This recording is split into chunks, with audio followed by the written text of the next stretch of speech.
আমি সর্বপ্রথম একজন মানুষ, ধর্মীয় সংস্কৃতি আমার হিন্দু হতে পারে, কিন্তু সনাতন ধর্মী হিসেবে বলছে সবার আগে মানব ধর্ম, সবার আগে মনুষ্যত্ব। বিশ্বের একজন গণতন্ত্রী মানুষ হিসেবে যেখানে নির্যাতন হবে, যেখানে নিপীড়ন হবে, আমার কণ্ঠ নিয়ে আমি আপনাদের কাছে আসব। এবার চলে আসি আমার দেশের ভিতরে।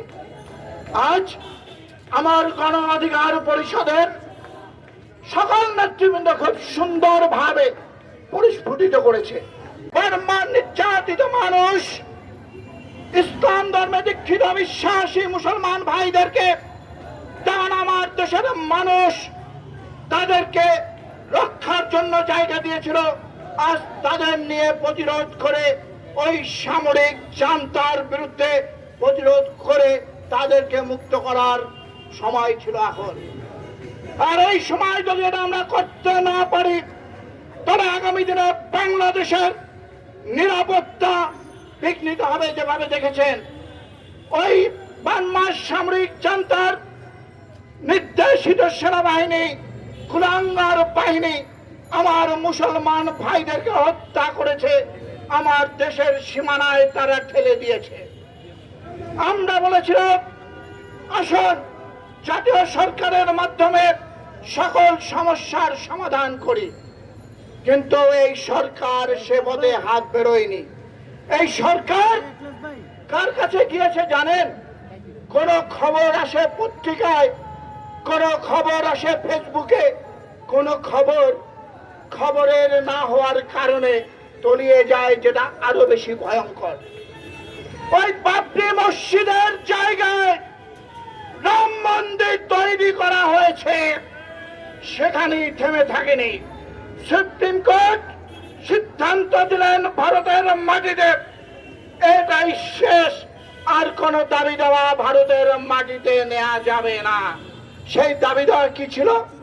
নতুন করে উগ্রপন্থী হিন্দুরা বলতে পারবে না যে ওখানে আমার শিব মন্দির ছিল, ওখানে আমার কালী মন্দির ছিল, ওখানে আমার কোন বাবার তকমা ছিল।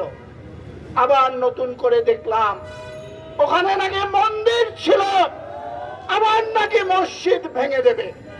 আমি যে কথাগুলো বলছি আপনাদের কারো করুণা পাওয়ার জন্য নয়। আমি সর্বপ্রথম একজন মানুষ, ধর্মীয় সংস্কৃতি আমার হিন্দু হতে পারে, কিন্তু সনাতন ধর্মী হিসেবে বলছে সবার আগে মানব ধর্ম, সবার আগে মনুষ্যত্ব। বিশ্বের একজন গণতন্ত্রী মানুষ হিসেবে যেখানে নির্যাতন হবে, যেখানে নিপীড়ন হবে, আমার কণ্ঠ নিয়ে আমি আপনাদের কাছে আসব। এবার চলে আসি আমার দেশের ভিতরে। আজ আমার গণ অধিকার পরিষদের সকল নেতৃবৃন্দ খুব সুন্দরভাবে পরিস্ফুটিত করেছে। আমাদের কি দরকার ছিল আজ রাজপথে এসে আপনাদেরকে আহ্বান? আজকে যেমন আমার বয়স্ক ভাইরা আছেন, আমি যদি আপনাদেরকে দোষারোপ করি, আমি কেন আহ্বান করব? নিজেকে নিজের নেতৃত্ব দিয়ে, নিজেকে নিজের পরিবারের নেতৃত্ব দিয়ে কেন রাজপথে নেমে আসেন না?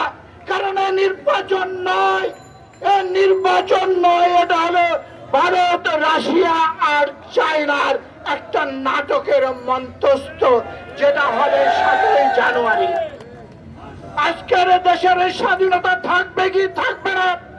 আগামী দিনে আপনার শিশু সন্তান বাংলায় কথা বলবে কি বলবে না? আগামী দিনে আপনার দেশের মুক্তিযুদ্ধের কবর হেফাজত থাকবে কি থাকবে না আমি জানি না, কিন্তু আমি শঙ্কিত। আমরা বলতে চাই গণ অধিকার থেকে, অনেকে প্রশ্ন করেন বিএনপির মতো দল রাজপথে নামতে পারে না নূরের নেতৃত্বে, কি করে আমরা করি? নূর আজকের নয়, রাশেদ মামুন আজকের নয়, এরা অনেক আগের থেকে প্রতীক্ষিত পরীক্ষিত। যারা মোদী যখন এসেছিল আমার স্বাধীনতার জয়ন্তী করতে, সেদিন এই বাচ্চা ছেলেগুলো বুকের রক্ত ঢেলে দিয়ে রাজপথ থেকে পালিয়ে যায়নি। তখন বিএনপিও ছিল না, তখন অন্য কোন রাজনৈতিক দল ছিল না, ছিল তারাই। আমরা সংখ্যায় কম হতে পারি, আমরা যা বলবো ইনশাল্লাহ যদি আপনাদের সহযোগিতা থাকে, আপনাদের দোয়া থাকে, আপনাদের ভালোবাসা থাকে, এই নির্বাচন হতে দেব না, দেব না, দেব না।